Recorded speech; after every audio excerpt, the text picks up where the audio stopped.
Good afternoon. Thank you all for braving the windstorm to be here today. My name is Jennifer Scripps, and I am the president and CEO of Downtown Dallas, Inc. And we are gathered here again in front of the iconic flagship Neiman Marcus on Main Street in downtown Dallas. I am joined by fellow Dallas Consortium for the Downtown Neiman Marcus store members, Linda McMahon, President and CEO of the Dallas Economic Development Corporation, and Sean Todd, founder of Todd Interests, one of the most influential and important developers in downtown Dallas for the past 2 decades. The city manager, Kimberly Beiser Tolbert, cannot be here right now due to other pressing city business, but she shared a statement that I will start by reading now. A statement from the city manager. I have been proud to be part of the Dallas Consortium for the Downtown Neiman Marcus. Last Tuesday, Mr. Ian Putnam agreed to meet in Dallas on this Wednesday, and I have made myself available to meet with them. Since then, I, as city manager, received the deed to the parcel of property that was previously an issue for them. We hope that Saks will live up to their word to come and meet with the consortium in person. Otherwise, I am personally happy to lead a delegation to New York City for a productive meeting. I also want to add that each of us in the consortium has been struck by how important this issue is to so many people. We have received emails, texts, countless media inquiries, and all sorts of people reaching out to say thank you on behalf of their interest in this store remaining in the heart of downtown Dallas. And now I'm going to ask Sean Todd to speak.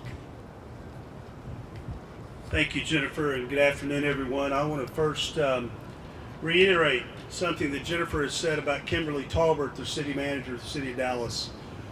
Dallas is a multiple billion-dollar municipal entity. It eats and breathes all night long, 365, 24/7.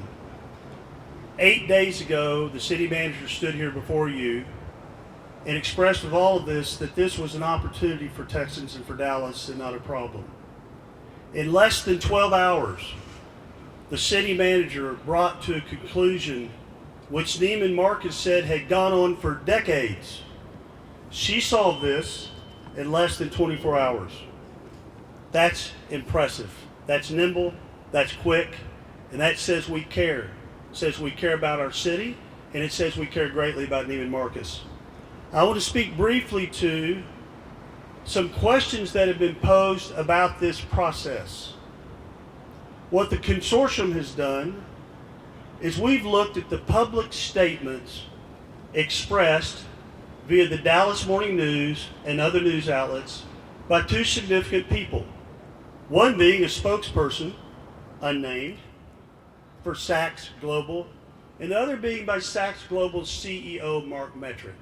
So let me focus on these statements because that's what's been expressed publicly at the very beginning of this. What's been said publicly is what the city and this consortium has responded to. Brian Womack with the Dallas Morning News reported on February the 18th the Neiman Marcus flagship store was closing. See if I can do this in the wind and holding a microphone. Here's what Brian said. The storage site on Main Street will shutter effective March 31st.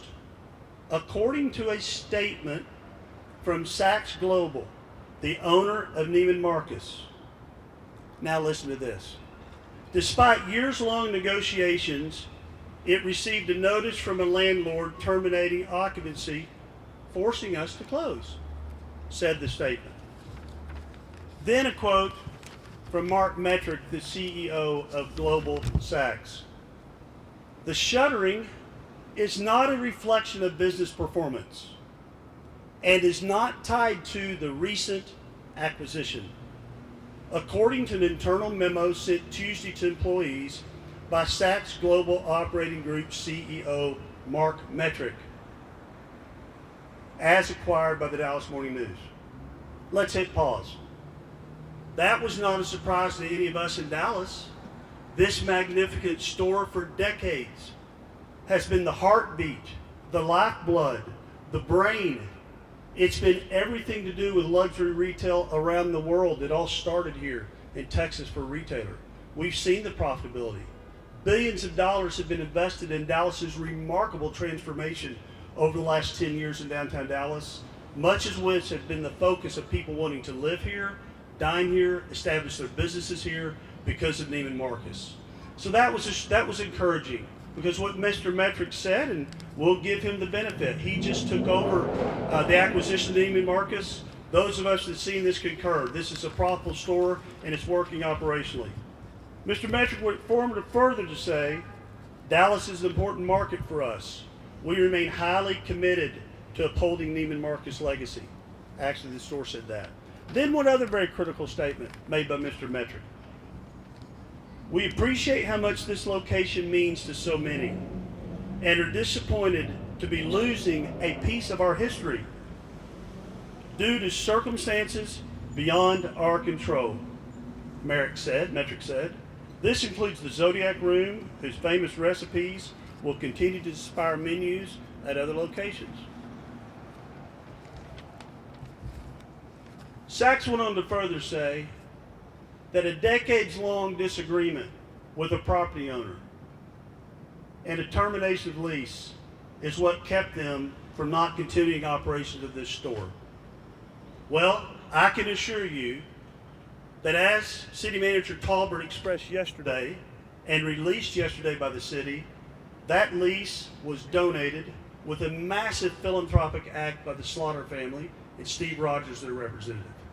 So here's my question to Sachs, Global CEO Mark Metrick, and to Ian Putnam. 1 + 1 should add up to 2. If you have an operating store, as stated, and it's profitable, as stated, and your sole reason for closing this store was a ground lease that you worked for decades and couldn't reach agreement that's now been solved with by the city of Dallas, then candidly, I'm at a loss. I've looked at every lease under this store. Saks Fifth Avenue owns a large portion of the land under this building. The other leases that are under this building, as Saks will know, through the federal bankruptcy process, were affirmed by Neiman's. They were not rejected by Neiman's, which means they stay. The one lease that had immediate ending of the 99 years was the Slaughter lease. The other leases have years of time to those leases with multiple extensions. So this is not that difficult. So we welcome, as promised in writing, and I think many of you in the media have this sent to you in writing, that Mr. Putnam said 8 days ago that he would come to Dallas and meet with the city manager. She's been here with willing and open arms to meet with representatives from the city. As we said here 8 days ago, this is an opportunity. We never viewed it as a problem. That's what Texans do. And if for some reason unforeknown that meeting tomorrow is not possible, I can't imagine why it wouldn't be, then the city manager said she'll bring Texas to New York City. Thank you for your time. We appreciate you being here. And I again say I look forward to Stanley Marcus's portrait being put back in this window. Texans care. Thank you. Have a good day.